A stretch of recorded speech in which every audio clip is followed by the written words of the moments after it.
নমস্কার বন্ধুরা, Ankita kitchen with ভিলফুটে আপনাদের সবাইকে স্বাগত জানাই। তো আজকে আমি বানাবো খুবই অন্যরকম এক ধরনের রেসিপি। তো আপনারা প্লিজ পুরো ভিডিওটা প্রথম থেকে শেষ অবধি অবশ্যই দেখবেন, খুব ভালো লাগবে। তো এখানে যে রেসিপিটা বানাবো বাড়িতে থাকা জিনিস দিয়েই তৈরি। তো এখানে আমি 3টে ডিম নিয়েছি, সেদ্ধ করা ডিম, আর আলুটাকে এরকম করে পিস করে নিয়েছি।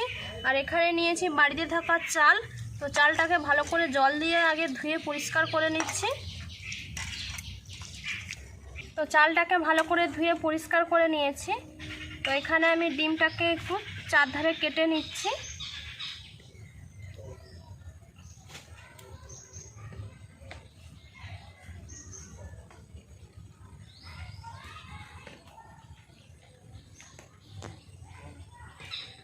তো কড়াই দিয়েছি তেল গরম করতে। তো তেল গরম হয়ে গেছে, ডিমগুলো দিয়ে দিচ্ছি। ডিম আর আলুটাকে ভেজে নিচ্ছি। ডিম আর আলুর মধ্যে দিচ্ছি হলুদ,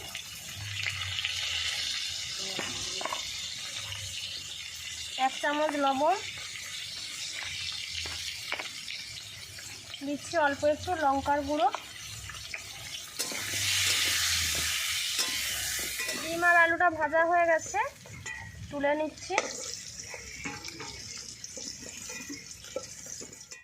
তো কড়াই দিয়েছি সরষের তেল। তো তেলে দিচ্ছি ফোড়ন। এখানে নিয়েছি দারুচিনি, এলাচ, আর দিয়ে দিচ্ছি 1 চামচ জিরে। তো ফোড়নটা ভাজা ভাজা হয়ে এসছে, এবার দিয়ে দিচ্ছি পেঁয়াজ কুচি।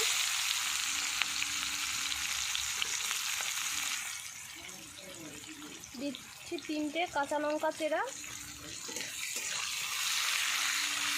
পেঁয়াজটাকে একটু লাল লাল করে ভেজে নিচ্ছি।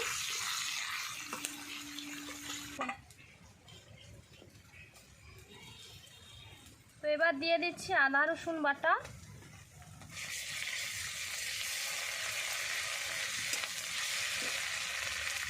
দিচ্ছি টমেটো কুচি।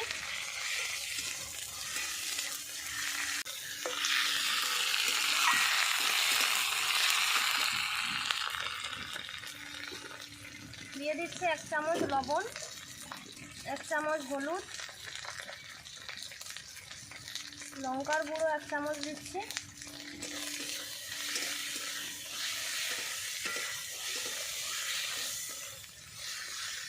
মশলাটাকে ভাজা ভাজা করে নিয়েছি। এবার এর মধ্যে দিয়ে দিচ্ছি অল্প একটু জল।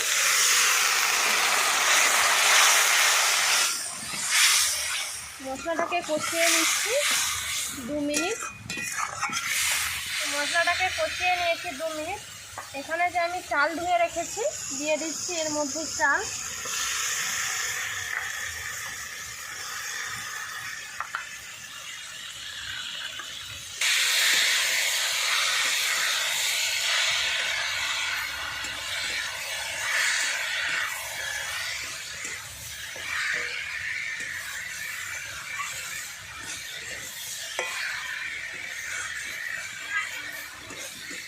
তো চালটা দিয়ে 1 মিনিট নাড়াচাড়া করে নিয়েছি। তো এর মধ্যে এবার দিয়ে দেব জল। তো এখানে আমি এই বাটির মাপে দু বাটি চাল নিয়েছিলাম। তো এর একই বাটির মাপে আমি 4 বাটি জল দেব।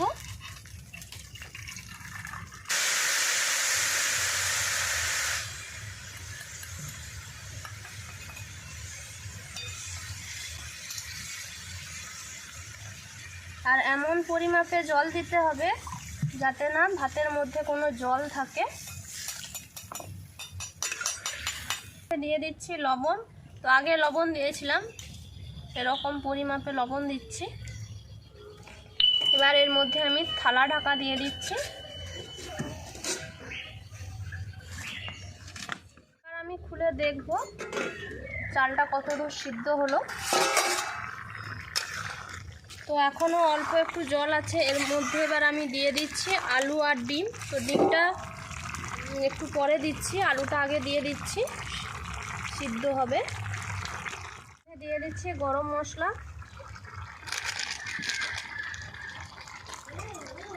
দিয়ে একটু নেড়ে নিচ্ছি।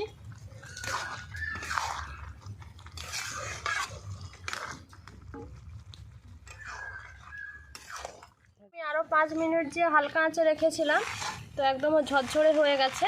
এবার এর মধ্যে দিয়ে দিচ্ছি 1 চামচ ঘি। আর এখানে ধনে পাতা দিলে আরও ভালো লাগে, তো এখানে আমি দিলাম না, আপনারা চাইলে ধনে পাতাও দিতে পারেন। তো এটা আমার হয়ে গেল, এটাকে এবার আমি নামিয়ে নিচ্ছি।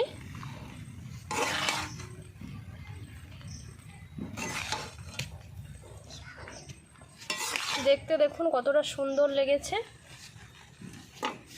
খুবই ঝটপটে বানানো যায় তো এরকম রেসিপি। তো একঘেয়েমি রান্না খেয়ে খেয়ে অনেকে বোরিং ফিল করে, তো এইরকম বানিয়ে খাবেন। তো দেখতে দেখুন কত সুন্দর হয়েছে, একদমও ঝরঝরে, আর আলুও সিদ্ধ হয়ে গেছে একদমও। তো এইভাবে অল্প সময়ে বানিয়ে বাড়ির সবাইকে খাওয়াবেন, সবাই খুব খুশি হবে। আর যদি রেসিপিটা ভালো লেগে থাকে প্লিজ চ্যানেলটিকে সাবস্ক্রাইব করে আমার পাশে থাকবেন। দেখা হচ্ছে এবার কোনো নতুন রেসিপি নিয়ে। লাইক করবে, প্রচুর প্রচুর শেয়ার করবে। আপনারা সবাই ভালো থাকবেন, সুস্থ থাকবেন, সাবধানে থাকবেন।